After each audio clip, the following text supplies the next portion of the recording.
A box of a different color today. Welcome back to GBGuns. This is from Traditions Firearms. This one is from the Frontier series, another 45 Colt, 4 3/4 inch blued barrel.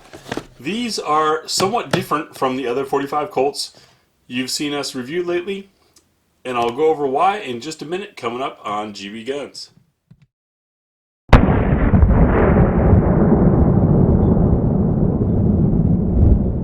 So I want to start this off by hiding the gun for a second with something that came in the box, and that is this letter from the Piettas talking about how they've been making these revolvers for 50 years and use parts sourced locally.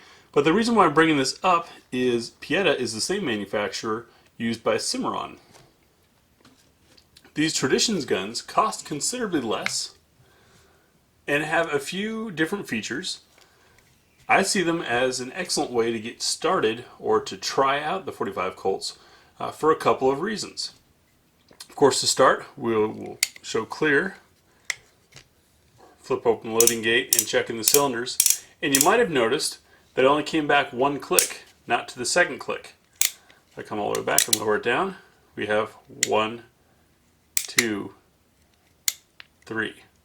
3 clicks, not 4, like on the others.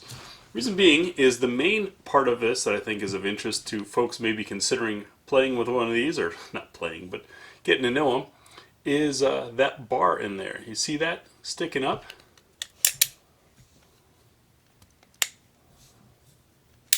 There's a transfer bar that protects the primers and prevents a strike of the hammer from setting off the round in the chamber.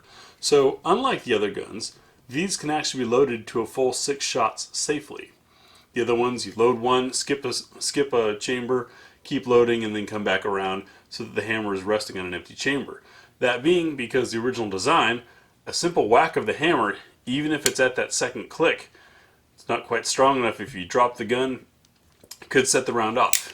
And enough people have gotten hurt and or killed that way that a solution was made via that transfer bar.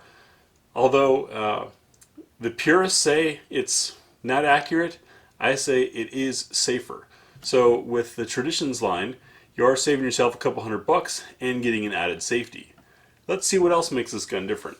Starting off with our typical peek at down the barrel. Front end seems fine. We have that broader rod. That is a little bit grittier. Not terrible though, it would still function. You notice the markings on the barrel are left plainer because they're tucked underneath here, which is kind of nice. Color case hardening. Plastic grips with the eagle. Now before mocking plastic grips, I want to say one of my first things in seeing this was thinking about toy guns from the generation before mine. But it reminds a lot of the old West style toy guns before they had to have an orange tip and all that kind of stuff. Not saying that they're toy-like, but saying that there are good memories affiliated with these. And they do have actual texture, so they provide some grip, which is nice. Coming around the rest of the gun, look at that loading gate fit. Can barely detect, can barely feel that seam. That shows you this is the same craftsmanship. That is super smooth. Think about it, folks. You can feel the difference between thick aluminum foil and thin aluminum foil, even though that's only thousandths of an inch. So to barely feel that speaks a lot about the fitment there.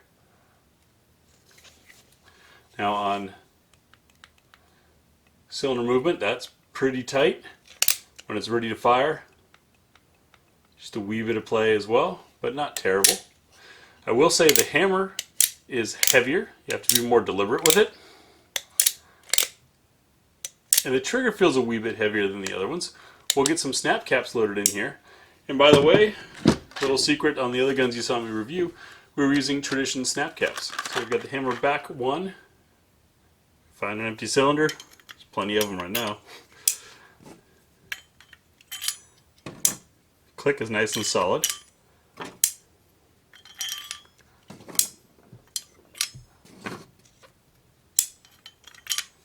that tucked in, and now we can pull the trigger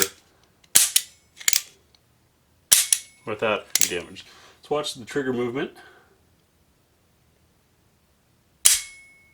So, also something that's probably a little less foreign to those of you used to modern striker fired is we do have a wee bit of movement, a little bit of play there, and then it breaks. Let's check the weight using our Lyman gauge.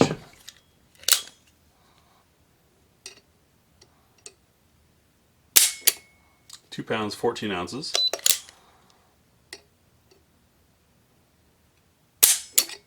3 pounds, 4 ounces.